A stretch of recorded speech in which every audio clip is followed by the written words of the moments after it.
I describe her as a goddess. She means everything to me.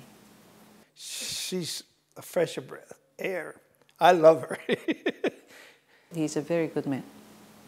My name is Manuel Richard Juarez. I'll be 68 in December. I was born in San Diego, California. My name is Mitra Juarez, and I'm a teacher. I live here with my husband, Manuel Juarez, and my son, Cyrus Juarez. He's my only son. He's also going to become a teacher. He wants to teach. My dad was a farm worker. He had not very good education. My mom didn't either. I come from a family of 3. I come from a family of 8, 5 brothers, 3 sisters. My dad is from Mexico. My mom is from Minnesota. When I was back in Iran, I went to 2 years of medical school. And when I came over to this country, I got my Bachelor of Science in Biology. Before I get into going to become a doctor, I met my husband and I got married and had a child, and of course the rest is a history. I was a graduate from high school. I went into the United States Navy 4 years. I was in Vietnam, got out, went to college, Berkeley, got a scholarship, GI Bill that paid me to go to school because I served 4 years. Love is behind the bond that you see between us, because no matter what, it's just part of us. What allows us to be this close to each other is the love. In one word. You have to have love, because if you don't have love, you're not going to have a successful marriage. It's just, we enjoy each other's company. I think it's just that we just have that tight bond, and we all rely on each other, we trust each other, and we're always there for each other. And I know that I can go to them about anything. Just having that trust and that bond has made us last 24 years. There was a lady in Hayward that her daughter had passed away. And she just chose me as her daughter. So we were living together, and she said, let's go to Tahoe. And it was the New Year. So we went ahead and we went to Tahoe. We're sitting in there, and Manuel is sitting right next to us. And of course, you see how talkative he is. He started talking without even knowing us. We met on the bus going to Tahoe from Hayward, California. I met her. It's just we were talking. She said she's from Persia, and I said my culture is Mexican. And then we just start hitting it off, and I just fell in love. It's the best thing of my life. As we were leaving, he asked for my phone number. I said I won't give my phone number away. And so apparently he followed us, and he found out where I live.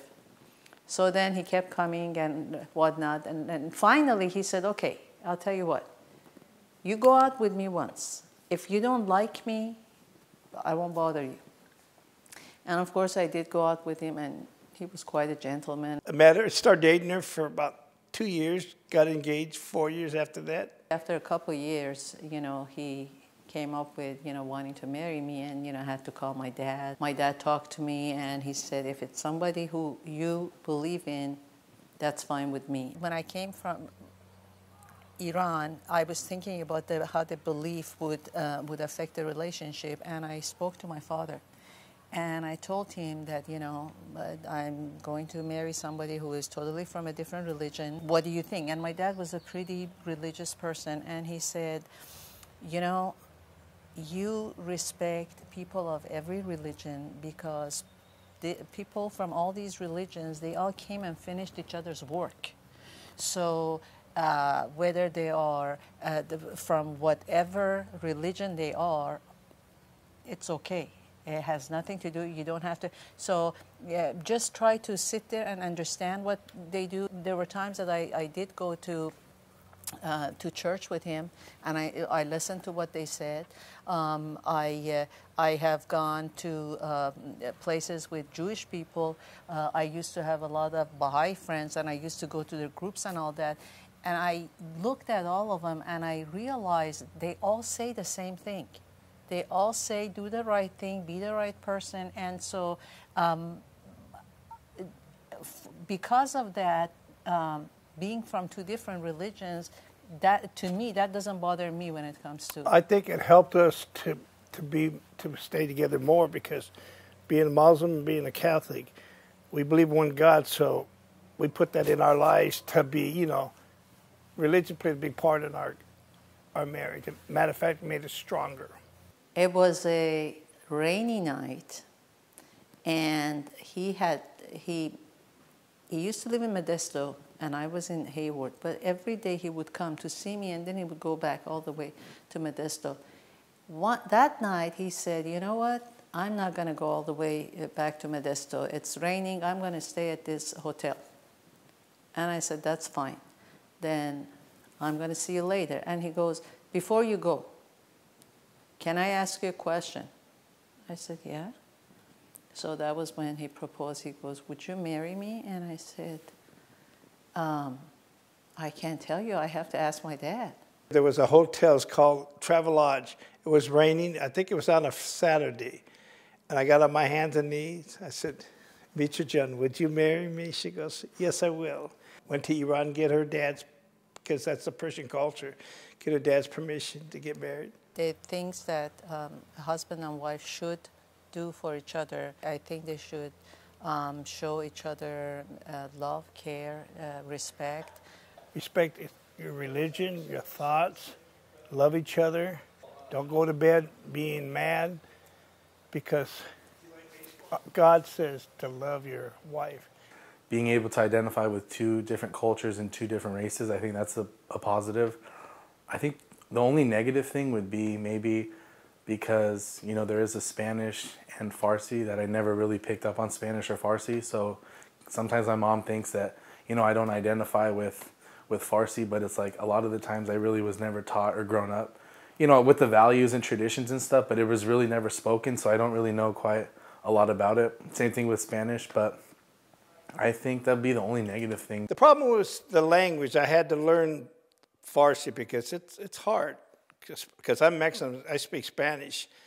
The culture, how, you know, you have to respect your wife. It's just living two different people. We had to adjust each other. It took about 2-3 years, but I wouldn't change it for I wouldn't change for anything. She's my soulmate.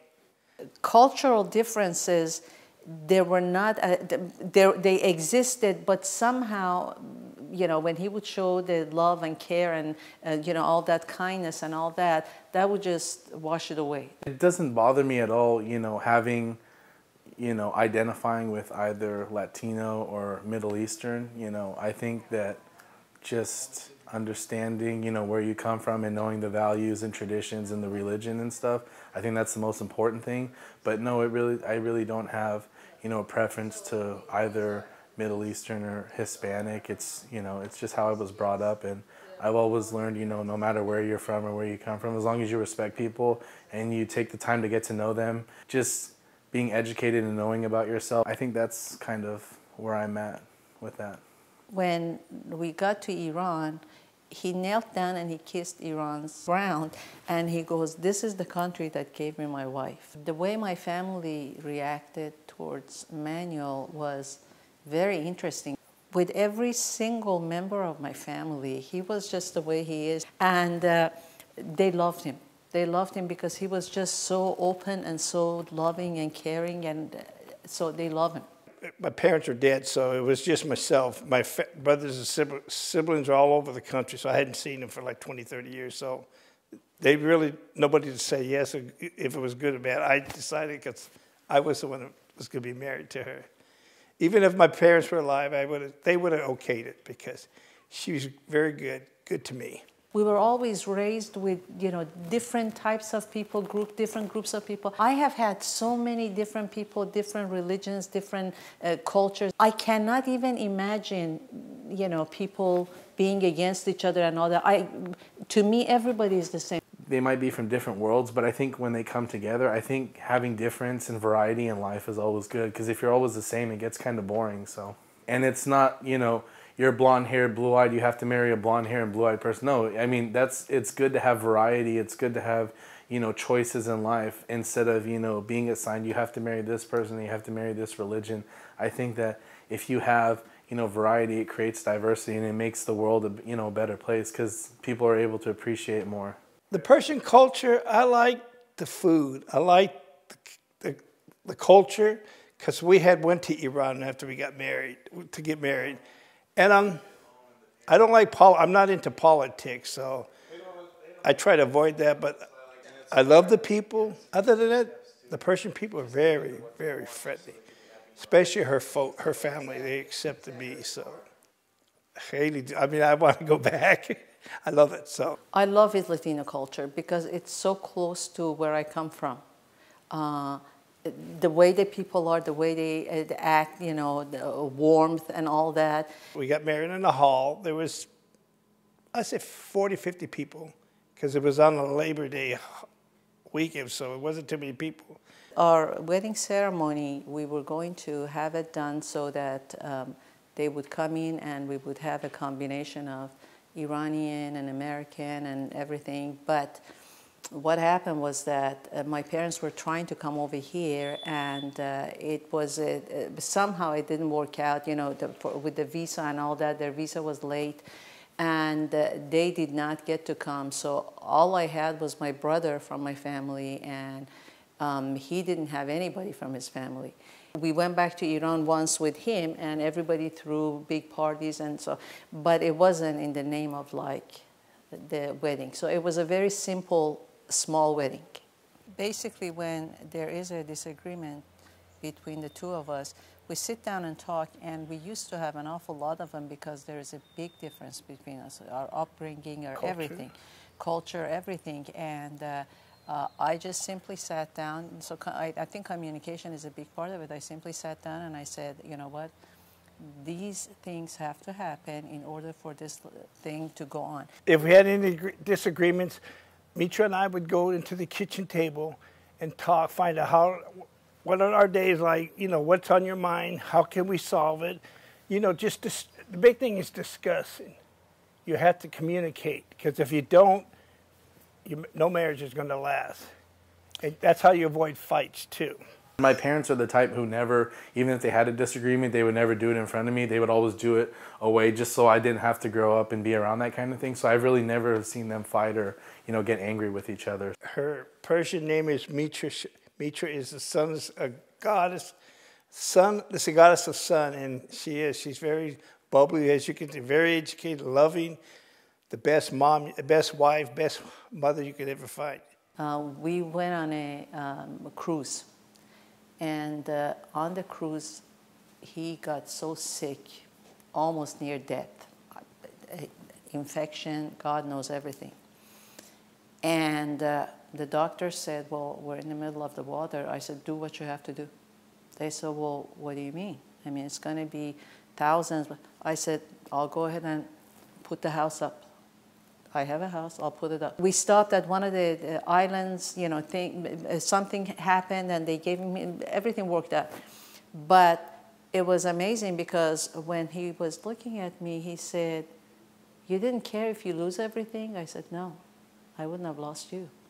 So he means everything to me. When you want to have a marriage, I would like you to want to go home and be with that, with the person and all that. So I try to make it so that we really want to be together. So because of that, I just started injecting this love in here.